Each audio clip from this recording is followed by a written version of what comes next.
সাল্লাল্লাহু আলাইহি ওয়াসাল্লাম এবং হযরত আয়েশা রাদিয়াল্লাহু তাআলা আনহার মাঝে ঝগড়া হলো, যার কারণে হযরত মুহাম্মদ সাল্লাল্লাহু আলাইহি ওয়াসাল্লাম এবং হযরত আয়েশা রাদিয়াল্লাহু তাআলা আনহা কথা বলা বন্ধ করে দিলেন।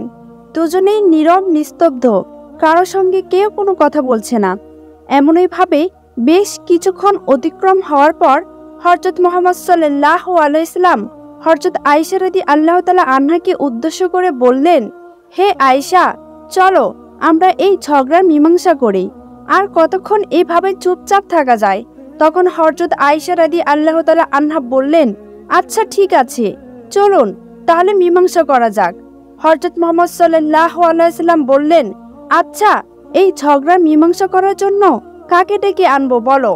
আয়েশা রাদিয়াল্লাহু তাআলা আনহা বললেন, আপনার যাকে ইচ্ছা তাকে ডেকে আনুন। হযরত মুহাম্মদ সাল্লাল্লাহু আলাইহি ওয়াসাল্লাম বললেন, আচ্ছা তবে ওমর ফারুককে ডেকে আনা হোক। তখন হযরত আয়েশা রাদিয়াল্লাহু তাআলা আনহা বললেন, না না, খবরদার, ওমর ফারুককে ডাকা হবে না। ওমর ফারুক খুব রাগী, তাকে দেখলেই আমার ভয় লাগে। আয়েশা রাদিয়াল্লাহু তাআলা আনহার কথা শুনে হযরত মুহাম্মদ সাল্লাল্লাহু আলাইহি ওয়াসাল্লাম বললেন, আচ্ছা তাহলে তোমার পিতা আবু বকর রাদিয়াল্লাহু তাআলা আনহুকে ডেকে আনি।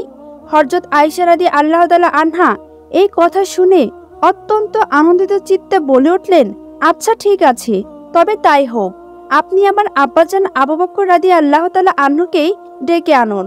হযরত আয়েশা রাদিয়াল্লাহু তাআলা আনহা তার পিতা আবু বকর রাদিয়াল্লাহু তাআলা আনহুকে ডেকে আনার কথা শুনে অত্যন্ত খুশি হলেন, কারণ তিনি ভেবেছিলেন তার পিতা আবু বকর রাদিয়াল্লাহু তাআলা আনহু তার পক্ষেই কথা বলবেন। অতঃপর হযরত আবু বকর রাদিয়াল্লাহু তাআলা আনহুকে ডেকে আনা হলো। হযরত আবু বকর রাদিয়াল্লাহু তাআলা আনহু ভিতরে প্রবেশ করলেন। হযরত মুহাম্মদ সাল্লাল্লাহু আলাইহি ওয়াসাল্লাম, হযরত আবু বকর রাদিয়াল্লাহু তাআলা আনহু এবং হযরত আয়েশা রাদিয়াল্লাহু তাআলা আনহা তিনজনেই একত্রিত হলেন। অতঃপর হযরত মুহাম্মদ সাল্লাল্লাহু আলাইহি ওয়াসাল্লাম হযরত আয়েশা রাদিয়াল্লাহু তাআলা আনহাকে উদ্দেশ্য করে বললেন, হে আয়েশা, ঘটনা কি আমি বলবো নাকি তুমি বলবে? হযরত আয়েশা রাদিয়াল্লাহু তাআলা আনহা বললেন, আপনি বলুন, তবে যা ঘটেছে তাই বলবেন, মিথ্যা কথা বলবেন না। মেয়ের মুখে এই কথা শুনে হযরত আবু বকর রাদিয়াল্লাহু তাআলা আনহু অত্যন্ত ক্ষিপ্ত হলেন এবং বললেন, তোমার এত বড় সাহস, তুমি নবীজিকে মিথ্যাবাদী বলো? হযরত মুহাম্মদ সাল্লাল্লাহু আলাইহি ওয়াসাল্লাম কখনোই মিথ্যা কথা বলতে পারে না, তোমার এত বড় সাহস হলো কিভাবে? হযরত আবু বকর রাদিয়াল্লাহু তাআলা আনহু অত্যন্ত ক্ষিপ্ত হয়ে তার মেয়ে আয়েশা রাদিয়াল্লাহু তাআলা আনহাকে দিলেন এক থাপ্পড়। পিতার আঘাত খেয়ে হযরত আয়েশা রাদিয়াল্লাহু তাআলা আনহা মাটিতে লুটিয়ে পড়লেন। হযরত আবু বকর রাদিয়াল্লাহু তাআলা আনহু রাগে গড়গড় করতে করতে আয়েশা রাদিয়াল্লাহু তাআলা আনহাকে মারার জন্য আবারও উদ্যত হলেন। তখনই হযরত মুহাম্মদ সাল্লাল্লাহু আলাইহি ওয়াসাল্লাম আয়েশা রাদিয়াল্লাহু তাআলা আনহাকে বাঁচানোর জন্য দুই হাত বিলিয়ে দিয়ে আবু বকর রাদিয়াল্লাহু তাআলা আনহুর সামনে দাঁড়িয়ে গেলেন এবং আয়েশা রাদিয়াল্লাহু তাআলা আনহা ভয়ে মাটি থেকে উঠে হযরত মুহাম্মদ সাল্লাল্লাহু আলাইহি ওয়াসাল্লামের পিছনে গিয়ে লুকিয়ে পড়লেন। হযরত মুহাম্মদ সাল্লাল্লাহু আলাইহি ওয়াসাল্লাম বাধা দেওয়ায় আবু বকর রাদিয়াল্লাহু তাআলা আনহা বাহিরে চলে গেলেন। এরপর হযরত মুহাম্মদ সাল্লাল্লাহু আলাইহি ওয়াসাল্লাম হযরত আয়েশা রাদিয়াল্লাহু তাআলা আনহাকে সামনে নিয়ে এসে বললেন, হে আয়েশা, দেখলে তো আমি তোমাকে কিভাবে বাঁচালাম? আর যদি আমি তোমাকে না বাঁচাতাম তাহলে তোমার আব্বাজান তোমাকে আজ মেরেই ফেলতো। হযরত মুহাম্মদ সাল্লাল্লাহু আলাইহি ওয়াসাল্লামের কথা শুনে হযরত আয়েশা রাদিয়াল্লাহু তাআলা আনহা লজ্জিত হলেন এবং হেসে দিলেন। হযরত আয়েশা রাদিয়াল্লাহু তাআলা আনহার হাসি দেখে হযরত মুহাম্মদ সাল্লাল্লাহু আলাইহি ওয়াসাল্লাম হেসে দিলেন। এদিকে হযরত আবু বকর রাদিয়াল্লাহু তাআলা আনহু বাহিরে দাঁড়িয়েছিলেন। হঠাৎই হযরত মুহাম্মদ সাল্লাল্লাহু আলাইহি ওয়াসাল্লাম এবং হযরত আয়েশা রাদিয়াল্লাহু তাআলা আনহার হাসি শুনতে পেলেন। হযরত আবু বকর রাদিয়াল্লাহু তাআলা আনহু অত্যন্ত বিস্মিত হয়ে গেলেন। অতঃপর হযরত আবু বকর রাদিয়াল্লাহু তাআলা আনহু ভিতরে প্রবেশ করে দেখলেন আয়েশা রাদিয়াল্লাহু তাআলা আনহা এবং হযরত মুহাম্মদ সাল্লাল্লাহু আলাইহি ওয়াসাল্লাম দুজনেই হাসছেন।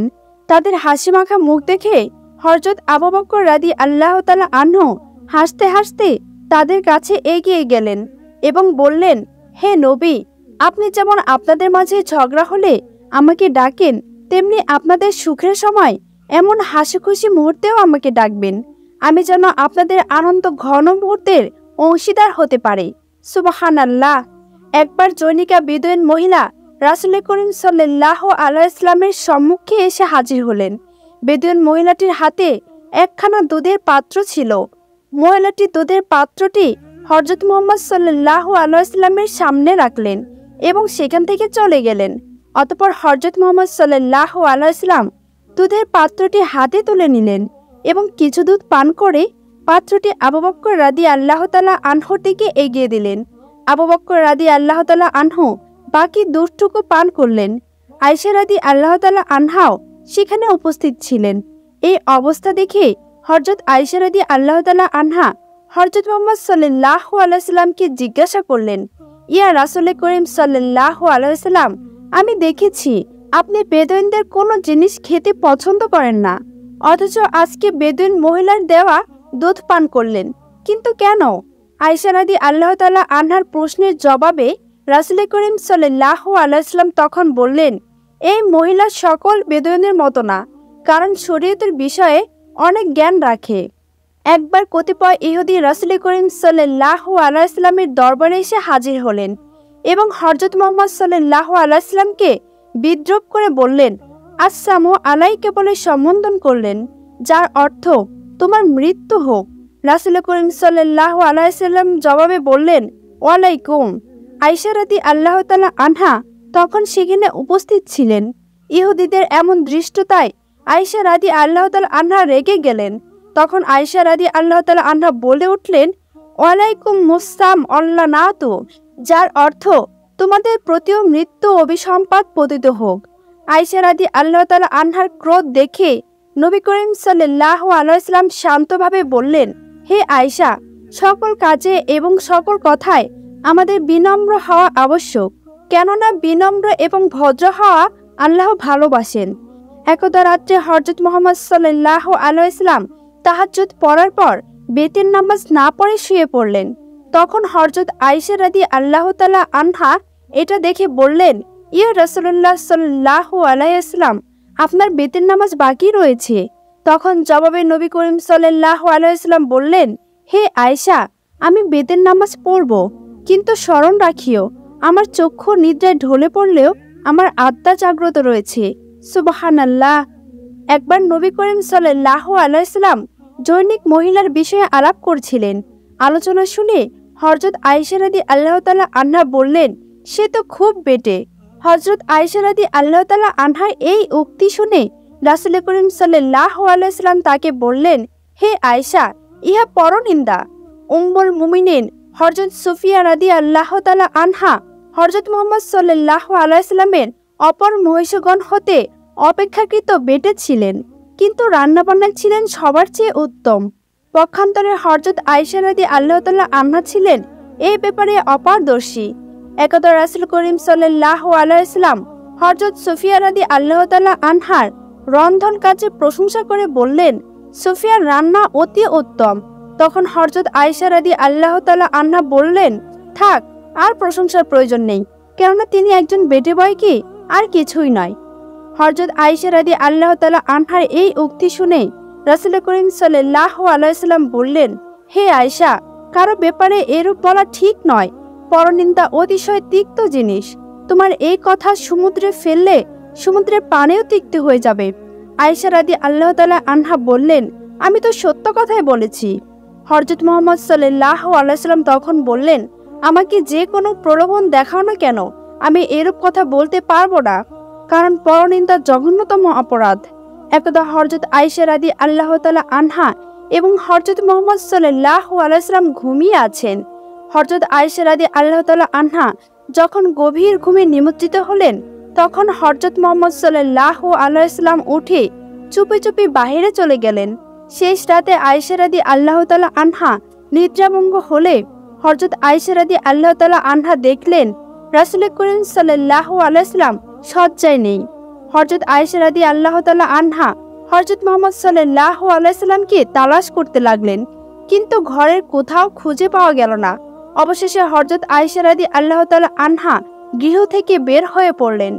কিছু দূর গিয়ে হযরত আয়েশা রাদিয়াল্লাহু তাআলা আনহা দেখলেন হযরত মুহাম্মদ সাল্লাল্লাহু আলাইহি ওয়াসাল্লাম কবরস্থানে বসে কাঁদতে কাঁদতে মৃতদের জন্য দোয়া করছেন। কিছুক্ষণ পর হযরত মুহাম্মদ সাল্লাল্লাহু আলাইহি ওয়াসাল্লাম যখন গৃহে ফিরে উদ্যোগ করলেন, হযরত আয়েশা রাদিয়াল্লাহু তাআলা আনহা তা বুঝতে পেরে একরূপ ছুটে গিয়ে রাসূল করিম সাল্লাল্লাহু আলাইহি ওয়াসাল্লামের পূর্বে গৃহে পৌঁছালেন। রাসূল করিম সাল্লাল্লাহু আলাইহি ওয়াসাল্লাম গৃহে ফিরে এসে হযরত আয়েশা রাদিয়াল্লাহু তাআলা আনহার মনোভাব বুঝতে পেরে তাকে বললেন, হে আয়েশা, এরূপ সন্দেহ প্রবণতা কোনো ক্রমে ভালো না, যেহেতু এটা মানুষের আদর্শ চরিত্র গঠনের পরিপন্থী। হযরত মুহাম্মদ সাল্লাল্লাহু আলাইহি ওয়াসাল্লামের কথা শ্রবণ করে হযরত আয়েশা রাদিয়াল্লাহু তাআলা আনহা নির্দ্বিধায় বললেন, ইয়া রাসূলুল্লাহ সাল্লাল্লাহু আলাইহি ওয়াসাল্লাম, নিশ্চয়ই আমি ভেবেছিলাম আপনি শয্যা থেকে উঠে অন্য কোনো স্ত্রীর গৃহে গমন করেছেন, তাই আমি এমনটি করেছিলাম। আমার অপরাধ মার্জনা করুন। হযরত মুহাম্মদ সাল্লাল্লাহু আলাইহি ওয়াসাল্লাম বললেন, হে আয়েশা, তুমি নিশ্চিন্তে থাকো, আল্লাহর রাসূল তোমাকে কখনো ঠগাবে না। এরূপ দুজনে হেসে উঠলেন। সুবহানাল্লাহ। হিজরি 11 সনের সফর মাসের শেষ ভাগে একদিন হযরত মুহাম্মদ সাল্লাল্লাহু আলাইহি ওয়াসাল্লাম হযরত আয়েশা রাদিয়াল্লাহু তাআলা আনহার ঘরে প্রবেশ করে দেখলেন হযরত আয়েশা রাদিয়াল্লাহু তাআলা আনহা রোগশয্যায় ভীষণ মাথার যন্ত্রণায় ছটফট করছেন। হযরত মুহাম্মদ সাল্লাল্লাহু আলাইহি ওয়াসাল্লাম আয়েশা রাদিয়াল্লাহু তাআলা আনহার নিকটে গেলেন এবং আয়েশা রাদিয়াল্লাহু তাআলা আনহার সাথে বেশ কিছুক্ষণ কথোপকথন চলল। এক সময় দুজনের মধ্যে কথায় কথায় একটি কথার জবাবে হযরত মুহাম্মদ সাল্লাল্লাহু আলাইহি ওয়াসাল্লাম বললেন, হে আয়েশা, তোমার ইন্তেকাল আমার সম্মুখীন হলে আমি নিজ হাতে তোমাকে দাফন কাফন করতাম। হযরত আয়েশা রাদিয়াল্লাহু তাআলা আনহা অত্যন্ত সরল প্রাণে কথার জবাব দিলেন। হযরত আয়েশা রাদিয়াল্লাহু তাআলা আনহা বললেন, ও বুঝেছি, আপনার উদ্দেশ্য হলো আমার মৃত্যুর পর আপনি অন্য মহিলা বিয়ে করে আমার এই ঘরে আনবেন।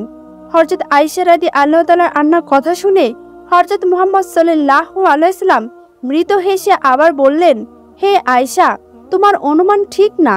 অতঃপর হযরত মুহাম্মদ সাল্লাল্লাহু আলাইহি ওয়াসাল্লাম প্রিয়তমা আয়েশা রাদিয়াল্লাহু তাআলা আনহার মাথার যন্ত্রণা লাঘব করার জন্য নিজের মাথায় হাত রেখে বললেন, হায় মাথা, আল্লাহ পাকের মর্জি অনুধাবন করা সহজ সাধ্য নয়। সঙ্গে সঙ্গে রাসূল করিম সাল্লাল্লাহু আলাইহি ওয়াসাল্লামের দারুণ মাথা ব্যথা শুরু হলো। ক্রমে ক্রমে তার এই ব্যথা এত বৃদ্ধি পেল যে তাকে হযরত মায়মুনা রাদিয়াল্লাহু তাআলা আনহার গৃহে শয্যা গ্রহণ করতে হলো। এ সময় রাসূল করিম সাল্লাল্লাহু আলাইহি ওয়াসাল্লাম অত্যন্ত অসুস্থ থাকা সত্ত্বেও স্ত্রীদের প্রত্যেকের হক সমানভাবে আদায় করতেন। সময়ক্রমে প্রত্যেকের গৃহে অবস্থান করতেন। অশোকের ভিতরে একদিন রাসূল করিম সাল্লাল্লাহু আলাইহি ওয়াসাল্লাম স্ত্রীদের নিকট জিজ্ঞাসা করলেন, আগামী দিন আমি কার ঘরে অবস্থান করব? হযরত মুহাম্মদ সাল্লাল্লাহু আলাইহি ওয়াসাল্লাম এই পীড়িত অবস্থায় হযরত আয়েশা রাদিয়াল্লাহু তাআলা আনহার গৃহে থাকলে তিনি বেশি শান্তি লাভ করবেন। তাই সকলে মিলে হযরত মুহাম্মদ সাল্লাল্লাহু আলাইহি ওয়াসাল্লামকে হযরত আয়েশা রাদিয়াল্লাহু তাআলা আনহার গৃহে বাসস্থানের জন্য অনুরোধ করলেন। হযরত মুহাম্মদ সাল্লাল্লাহু আলাইহি ওয়াসাল্লাম হযরত আয়েশার গৃহে গমন করলেন এবং জীবনের শেষ মুহূর্ত পর্যন্ত সেখানেই অবস্থান করেছিলেন। রাসূল করিম সাল্লাল্লাহু আলাইহি ওয়াসাল্লাম ক্রমে বেশ অসুস্থ হয়ে পড়লেন, এমনকি তিনি মসজিদে নামাজের ইমামতি করতেও অক্ষম হয়ে পড়ল। পত্নীগণ সকলে মিলে মনে প্রাণে তার পরিচর্যায় নিযুক্ত হলেন। হযরত আয়েশা রাদিয়াল্লাহু তাআলা আনহা হযরত মুহাম্মদ সাল্লাল্লাহু আলাইহি ওয়াসাল্লামের শিখানো দোয়া পড়ে তার মাথায় ফুঁক দিতে লাগলেন। একদিন ফজরের ওয়াক্তে জামাতের জন্য সমাবেশ মুসল্লিগণ হযরত মুহাম্মদ সাল্লাল্লাহু আলাইহি ওয়াসাল্লামের আগমনের অপেক্ষায় ছিলেন। হযরত মুহাম্মদ সাল্লাল্লাহু আলাইহি ওয়াসাল্লাম যাবার জন্য কয়েকবার চেষ্টা করলেন, কিন্তু তিনি সক্ষম হলেন না। নিরুপায় হয়ে তিনি বলে দিলেন আবু বকর নামাজ পড়াবে, কিন্তু হযরত আয়েশা রাদিয়াল্লাহু তাআলা আনহা রাসূল করিম সাল্লাল্লাহু আলাইহি ওয়াসাল্লামের জায়গায় অন্যকে দিয়ে পূর্ণ করা এটি অশুভ লক্ষণ মনে করে বললেন, পিতা আবু বকর অত্যন্ত কোমল প্রাণের লোক, অতএব তিনি ইমামতি কিছুতেই করতে পারবেন না, তিনি কেঁদে ফেলবেন। হযরত মুহাম্মদ সাল্লাল্লাহু আলাইহি ওয়াসাল্লাম আয়েশার কথায় ভ্রুক্ষেপ না করে পুনরায় বললেন, না, আবু বকরই নামাজ পড়াবেন। হযরত মুহাম্মদ সাল্লাল্লাহু আলাইহি ওয়াসাল্লামের এই নির্দেশ শুনে আর কেহ কোনরূপ প্রতিবাদ করতে সাহস হলো না। হযরত আবু বকর রাদিয়াল্লাহু তাআলা আনহু নামাজের ইমামতি করলেন। হযরত মুহাম্মদ সাল্লাল্লাহু আলাইহি ওয়াসাল্লাম কোনো এক সময় হযরত আয়েশা রাদিয়াল্লাহু তাআলা আনহার নিকটে কয়েকটি স্বর্ণমুদ্রা গচ্ছিত রেখেছিলেন। হঠাৎ তার স্মরণ হওয়ায় হযরত মুহাম্মদ সাল্লাল্লাহু আলাইহি ওয়াসাল্লাম বলে উঠলেন, হাই হাই, আল্লাহর নবী সঞ্চিত রেখে তার মাবুদের নিকটে চলেছে। তিনি তখনই হযরত আয়েশা রাদিয়াল্লাহু তাআলা আনহাকে দিয়ে তার সম্মুখে গরিব দুঃখীকে দান করতে নির্দেশ করলেন। হযরত আয়েশা রাদিয়াল্লাহু তাআলা আনহা সঙ্গে সঙ্গে সে নির্দেশ পালন করলেন। হযরত মুহাম্মদ সাল্লাল্লাহু আলাইহি ওয়াসাল্লামের সম্মুখে গরিব দুঃখীকে হযরত মুহাম্মদ সাল্লাল্লাহু আলাইহি ওয়াসাল্লামের গচ্ছিত স্বর্ণমুদ্রাগুলো দান করে দিলেন। হযরত মুহাম্মদ সাল্লাল্লাহু আলাইহি ওয়াসাল্লামের অবস্থা ক্রমেই অবনতির দিকে চলছিল। হযরত মুহাম্মদ সাল্লাল্লাহু আলাইহি ওয়াসাল্লাম হযরত আয়েশা রাদিয়াল্লাহু তাআলা আনহার বক্ষে মস্তক রেখে অর্ধশায়িত অবস্থায় উপবিষ্ট ছিলেন। এই সময় হযরত আয়েশা রাদিয়াল্লাহু তাআলা আনহার ভাই আব্দুর রহমান একখানা মেসক হাতে নিয়ে ভিতরে প্রবেশ করলেন। হযরত মুহাম্মদ সাল্লাল্লাহু আলাইহি ওয়াসাল্লাম মেসকের দিকে উৎসুক নেত্রে তাকিয়ে রইলেন। সেটা দেখে হযরত আয়েশা রাদিয়াল্লাহু তাআলা আনহা তার মনের কথা উপলব্ধি করে ভাইয়ের হাত থেকে মেসকখানা নিয়ে নিজের দন্তে উত্তম রূপে চিবিয়ে নরম করে রাসূলুল্লাহ সাল্লাল্লাহু আলাইহি ওয়াসাল্লামের নিকটে দিলেন। হযরত মুহাম্মদ সাল্লাল্লাহু আলাইহি ওয়াসাল্লাম উহা দিয়ে মিসওয়াক করে উত্তম রূপে দাঁত পরিষ্কার করলেন। হযরত মুহাম্মদ সাল্লাল্লাহু আলাইহি ওয়াসাল্লামের অসুখের ক্রম অবনতি লক্ষ্য করে একবার হযরত আয়েশা রাদিয়াল্লাহু তাআলা আনহা হযরত মুহাম্মদ সাল্লাল্লাহু আলাইহি ওয়াসাল্লামের পবিত্র হাত নিজের হাতের মধ্যে নিয়ে তার রোগ আরোগ্যের জন্য প্রার্থনা করার উদ্যোগ করতেই হযরত মুহাম্মদ সাল্লাল্লাহু আলাইহি ওয়াসাল্লাম নিজ হাত সরিয়ে দিয়ে বললেন, হে মাবুদ, আপনি আমার শ্রেষ্ঠ সঙ্গী। তারপর হযরত মুহাম্মদ সাল্লাল্লাহু আলাইহি ওয়াসাল্লাম বললেন, হে আয়েশা, আল্লাহ তার নবীদের জীবনের শেষ মুহূর্তে প্রত্যেককে ইহকাল পরকালের যে কোনো একটিকে গ্রহণ করার অধিকার দান করেন। কথাটির মর্ম উপলব্ধি করে হযরত আয়েশা রাদিয়াল্লাহু তাআলা আনহা চমকে উঠলেন।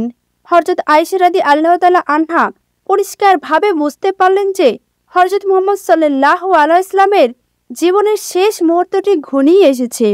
হযরত আয়েশা রাদিয়াল্লাহু তাআলা আনহা কি যে করবেন ভেবে না পেয়ে একেবারে দিশাহারা হয়ে পড়লেন। একবার তিনি বলে উঠলেন, ইয়া রাসূল করিম সাল্লাল্লাহু আলাইহি ওয়াসাল্লাম, আপনার যে অসহ্য কষ্ট হচ্ছে। রাসূল করিম সাল্লাল্লাহু আলাইহি ওয়াসাল্লাম জবাব দিলেন, হে আয়েশা, যেখানে কষ্ট অধিক সেখানে পুণ্য বেশি লাভ হয়। সহসা হযরত মুহাম্মদ সাল্লাল্লাহু আলাইহি ওয়াসাল্লামের দেহ মুবারকের ওজন অত্যন্ত ভারী অনুভূত হলো। তাই আয়েশা রাদিয়াল্লাহু তাআলা আনহা আর ধরে রাখতে পারলেন না। তিনি দেখলেন হযরত মুহাম্মদ সাল্লাল্লাহু আলাইহি ওয়াসাল্লামের নেত্রযুগল ধীরে ধীরে নির্মিত হয়ে গেল। তিনি সযত্নে হযরত মুহাম্মদ সাল্লাল্লাহু আলাইহি ওয়াসাল্লামের মস্তক ধরে তাকিয়ার উপরে স্থাপন করে কেঁদে উঠলেন। সারা দুনিয়ার শ্রেষ্ঠ মানব রহমাতুল্লিল আলামিন তার কোলে মাথা রেখে এই জগৎ থেকে চির বিদায় গ্রহণ করলেন। ইন্না লিল্লাহি ওয়া ইন্না ইলাইহি রাজিউন। হযরত মুহাম্মদ সাল্লাল্লাহু আলাইহি ওয়াসাল্লাম ইন্তেকালের পর বছরের অধিকাংশ সময় হযরত আয়েশা রাদিয়াল্লাহু তাআলা আনহা রোজা রাখতেন। রাত্রিকাল আল্লাহর ইবাদতে নিজেকে বিভোর রাখা ছিল তার তৃপ্তি। ফকির মিসকিনকে কিছু দান করতে পারলে তিনি শান্তি পেতেন। তার হাতে লক্ষ টাকা আসলেও তিনি অল্প সময়ের মধ্যে গরিবদের বিলিয়ে দিতেন। আল্লাহর ইবাদতে নিজেকে এমনভাবে মগ্ন রেখেও তিনি পরকালের চিন্তায় কেঁদে কাটাতেন। কোরআন ও হাদিসে অতি সুন্দর ব্যাখ্যাসহ তিনি মুসলিম সমাজের তিনি যে অবদান রেখে গিয়েছেন তা অতুলনীয়। শরীয়তের বিধান রচনার ক্ষেত্রেও তার প্রচেষ্টার কোনো অংশে কম নয়। এমন ধৈর্য মহৎ গুণের অধিকারিণী আয়েশা রাদিয়াল্লাহু তাআলা আনহার সাথে অপর কোনো নারীর তুলনা হয় না। তার তুলনা শুধু তিনিই। জীবনের শেষ ভাগে তিনি জ্ঞান প্রচারে আত্মনিয়োগ করেছিলেন। শিক্ষাগত অবস্থায় হিজরি 58 সালে রমজান মাসে হযরত আয়েশা রাদিয়াল্লাহু তাআলা আনহা অসুস্থ হয়ে পড়েন। এই খবর ছড়িয়ে পড়লে তাকে দেখার জন্য অসংখ্য লোক ভিড় করতে লাগলো। তার অবস্থা জানতে চাইলে তিনি শুধু ভালো আছেন বলে উত্তর দিতেন। তিনি অত্যন্ত পর্দাশীল রাজক ছিলেন, নিজেকে অত্যন্ত নগণ্য মনে করতেন। তাই তিনি ওসিয়ত করেছিলেন, তোমরা আমাকে উত্তম কাপড়ে দাফন করো না, রাত্রিবেলায় কবরস্থানে নিয়ে যেও, যাওয়ার সময় আলো জ্বালিও না, অধিক লোকের সমাগম করো না, আমাকে হযরত মুহাম্মদ সাল্লাল্লাহু আলাইহি ওয়াসাল্লামের অন্যান্য স্ত্রীদের সাথে দাফন করিও। 17 রমজান মঙ্গলবার রাতে তারাবির নামাজ পড়ে হযরত আয়েশা রাদিয়াল্লাহু তাআলা আনহা শুয়ে পড়লেন। এই শায়িত অবস্থায় তিনি পড়তে লাগলেন, লা ইলাহা ইল্লাল্লাহ মুহাম্মাদুর রাসূলুল্লাহ সাল্লাল্লাহু আলাইহি ওয়াসাল্লাম। এভাবে হযরত আয়েশা রাদিয়াল্লাহু তাআলা আনহা ইহকাল ত্যাগ করে পরকালে চলে গেলেন। ইন্না লিল্লাহি ওয়া ইন্না ইলাইহি রাজিউন। মৃত্যুকালে হযরত আয়েশা রাদিয়াল্লাহু তাআলা আনহার বয়স হয়েছিল ৬৭ বছর। মৃত্যু সংবাদ ছড়িয়ে পড়ার সঙ্গে সঙ্গে চারদিক হতে লোক এসে জমাত হতে লাগলো। আনসার ও মুজাহিদ মহিলাগণ এবং তার হাজার হাজার ছাত্রী ও ভক্তবৃন্দ রোদন করতে করতে এসে জড়ো হলেন। তার ইন্তেকালে মদিনা এক নিদারুণ শোকের ছায়া নেমে আসলো। হযরত উম্মে সালামা শোক আহত লোকদেরকে লক্ষ্য করে কান্নাজড়িত কণ্ঠে বলে উঠলেন, হযরত আয়েশা রাদিয়াল্লাহু তাআলা আনহার জন্য বেহেশত ওয়াজিব। কেননা হযরত আয়েশা রাদিয়াল্লাহু তাআলা আনহা ছিলেন বিশ্বজাহানের সম্রাট হযরত মুহাম্মদ সাল্লাল্লাহু আলাইহি ওয়াসাল্লামের স্ত্রীদের মধ্যে অধিক ও গুণবতী এবং হযরত মুহাম্মদ সাল্লাল্লাহু আলাইহি ওয়াসাল্লাম এর প্রিয়তমা স্ত্রী।